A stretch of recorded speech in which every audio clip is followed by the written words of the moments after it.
Friends, welcome to TS kitchen. આજે આપણે કાઠિયાવાડી ઢોકળીનું શાક બનાવીશું.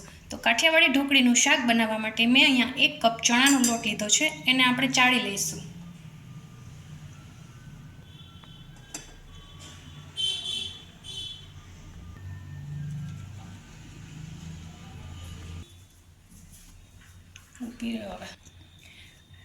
ઢોકળીમાં ગાંઠા ન પડે અને પહેલી વખત જે લોકો બનાવતા હોય ઢોકળી એ લોકોને પણ ઢોકળી બનાવવામાં આસાની રહે એટલા માટે આપણે આમાં પાણી ઉમેરીને લોટને ડોઈ લેશું.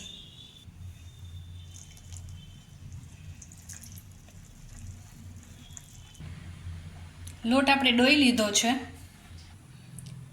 ઢોકળી માટે આપણે અહીંયા કડાઈમાં અડધો ચમચો તેલ ઉમેરીશું. તેલ ગરમ થાય એટલે એમાં 1 નાની ચમચી જીરું ઉમેરીશું. ચપટી હિંગ ઉમેરીશું.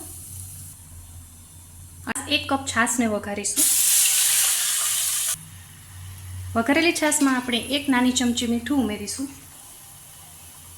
અડધી ચમચી હળદર ઉમેરીશું. 1 ચમચી લાલ મરચું પાવડર ઉમેરીશું.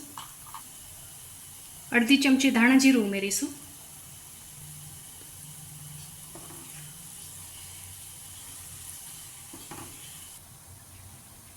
છાશ ઉકળે છે એમાં આપણે જે લોટ ડોયેલો છે એ ઉમેરીશું અને બરાબર હલાવતા રહેશું.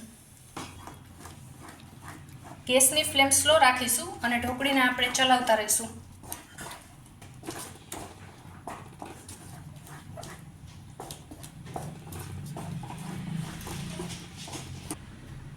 કડાઈનું ઢાંકણું ઢાંકીને આપણે ઢોકળીને થોડીવાર માટે પાકવા દઈશું. ઢોકળીને ઢાળવા માટે આપણે સ્ટીલની થાળીને તેલથી ગ્રીસ કરી લઈશું. 2 મિનિટ થઈ ગઈ છે. હવે આપણે ઢોકળીને ચેક કરી લઈશું.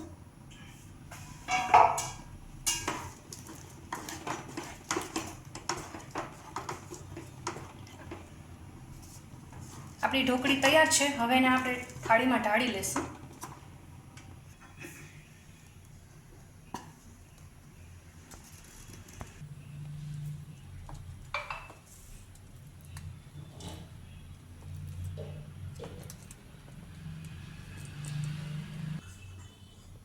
ઢોકળીને હવે આપણે ઠંડી થવા દઈશું.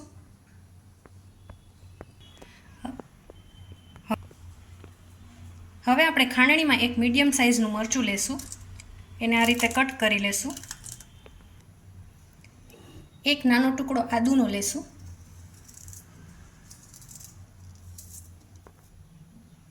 તમે આમાં લસણ પણ ઉમેરી શકો છો. મેં અહીંયા લસણને સ્કીપ કર્યું છે.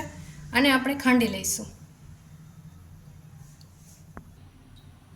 ઢોકળીનું શાક વઘારવા માટે આપણે કડાઈમાં 2 ચમચા તેલ લઈશું. ચાલો.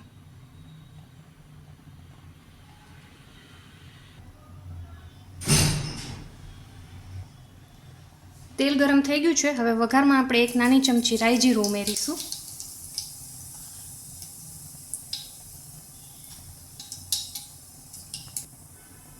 ચપટી હિંગ ઉમેરીશું. લીમડો ઉમેરીશું. સૂકા લાલ મરચાં ઉમેરીશું. આદુ મરચાંની પેસ્ટ ઉમેરીશું.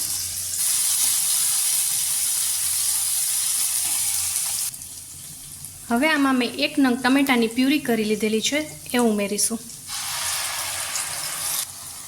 તેમાં આપણે સ્વાદ પ્રમાણે મીઠું ઉમેરીશું. અડધી ચમચી હળદર ઉમેરીશું. 2 ચમચી લાલ મરચું પાવડર ઉમેરીશું.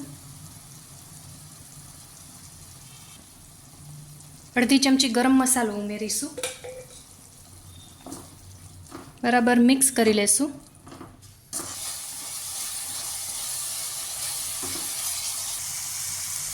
પ્યુરીમાંથી તેલ છૂટું પડી ગયું છે.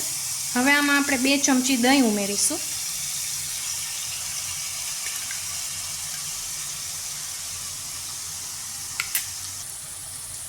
અને મિક્સ કરી લઈશું. હવે આપણે આમાં 1.5 કપ પાણી ઉમેરીશું.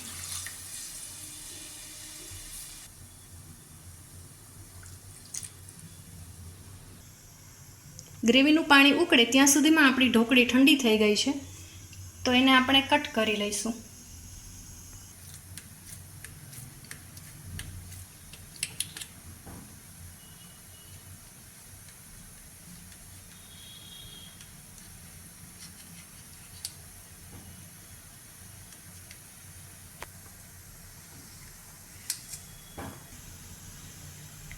આપણી ઢોકળી એકદમ સોફ્ટ તૈયાર થઈ છે.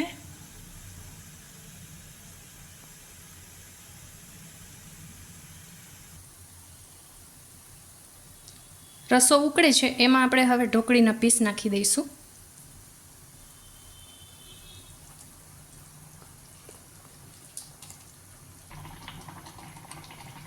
થોડી ઢોકળીને હું આ રીતે મેશ કરીને ઉમેરીશ. એનાથી રસો એકદમ સરસ ઘાટો થાય છે.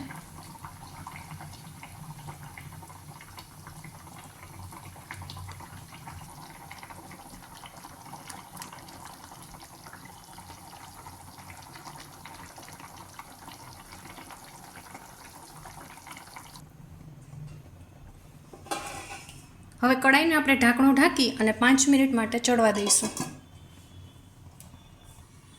5 મિનિટ થઈ ગઈ છે. હવે આપણે ઢાંકણું ખોલીને જોઈ લઈશું.